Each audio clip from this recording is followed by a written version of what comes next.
Salvador, ¿qué relación mantenía María Zambrano con Belén Málaga?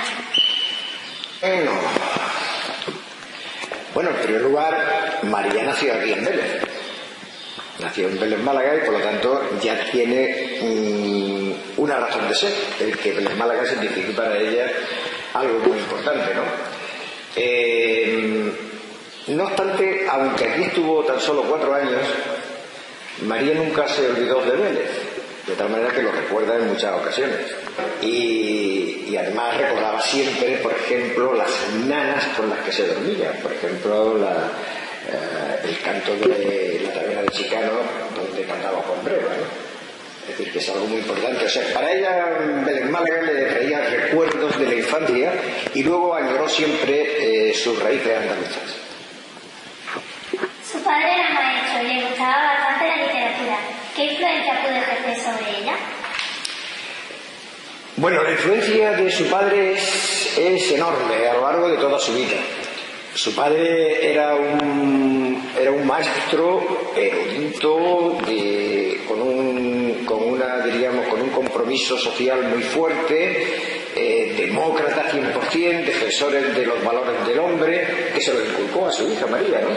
Y a lo largo de toda su vida su padre fue siempre un referente, ¿no? En cuestiones éticas, en cuestiones de mirar los intereses del pueblo por encima de los intereses de los señores o del gran capital.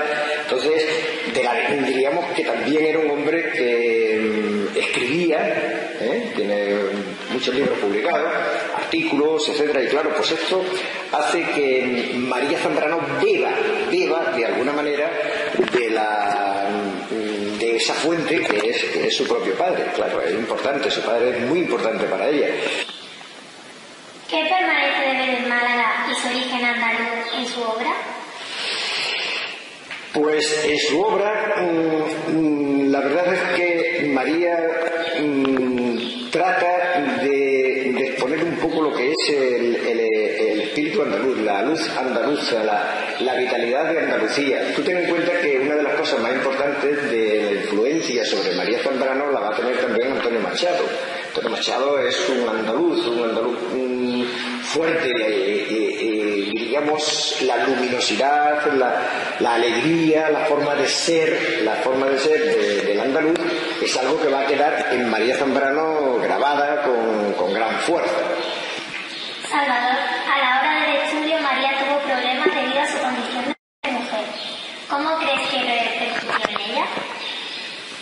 Pues muy fácil, ella era, digamos, un todoterreno, inquieta, curiosa en el sentido aristotélico, con buenos maestros.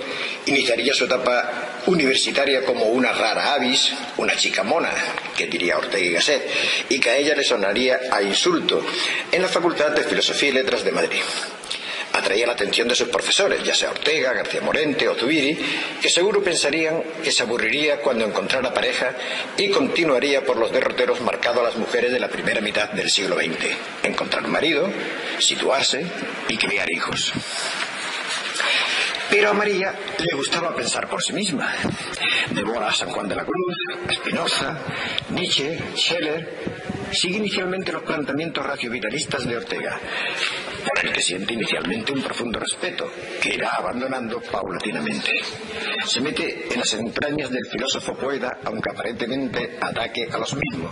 Conversa con Machado, con Unamuno, y sobre todo piensa, analiza y critica, y va formando su propio pensamiento filosófico. ¿Una mujer avanzada para su época? Sí. Avanzada e incomprendida al principio.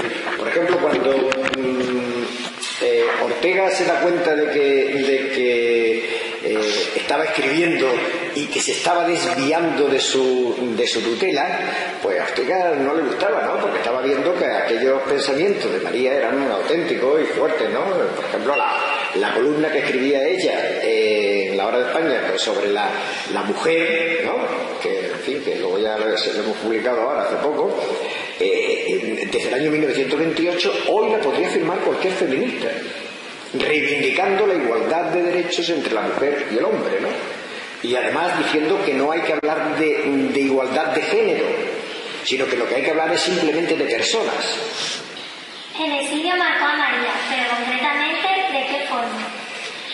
Bueno, el exilio es diríamos que para ella decía que era su patria, donde ella había vuelto a nacer como tal, porque en el exilio se experimentan muchas cosas. Pues nosotros hemos visto a los emigrantes que vienen, ¿no?, de los subsaharianos o africanos del norte, del Magreb, entonces, cómo están, cómo viven, cómo malviven. Diríamos, a veces los reparos que ponemos nosotros. Bueno, pues María, aunque fue acogida muy bien en el exilio, en México, al principio estuvo dando clases en la universidad y todo, pero sin embargo era una situación en la que se piensa ya de otra manera, porque además se lleva ya consigo todo el drama que ha ocurrido en España. Es decir, ella se lleva al exilio, el fracaso se llevó al exilio todo un drama de España, que luego allí no tuvo caso de los valores democráticos en España. Es decirse que María tiene que ir, en cierto modo, rehaciendo, ¿no?, y que aparece plasmado en prácticamente toda su obra. Y nunca fue fácil. Es decir, que María había momentos en que tenía que escribir para que le pagaran los artículos, esos que escribía, y poder comer. Y cuando ya muere su madre y se tiene que hacer cargo de su hermana Araceli, con una enfermedad que la habían dejado destrozada, la Gestapo la había dejado destrozada prácticamente de los nervios, pues que no encontraban esa medicina, que había que ir de Suiza, a lo mejor había que ir a Francia a cogerla, pues había un momento en que no tenía dónde caerse. Hay algunas cartas que son dramáticas, ¿no? Por ejemplo, con Reina, donde a una amiga suya, donde le dice: hoy no tenemos nada para llevarnos a la boca. Que no tenían dinero, no tenían nada. El exilio es duro. El exilio marca físicamente a una persona, psicológicamente, e influye también en su escritura, ¿no? Salvador, ¿cuáles son las principales obras de esta filósofa?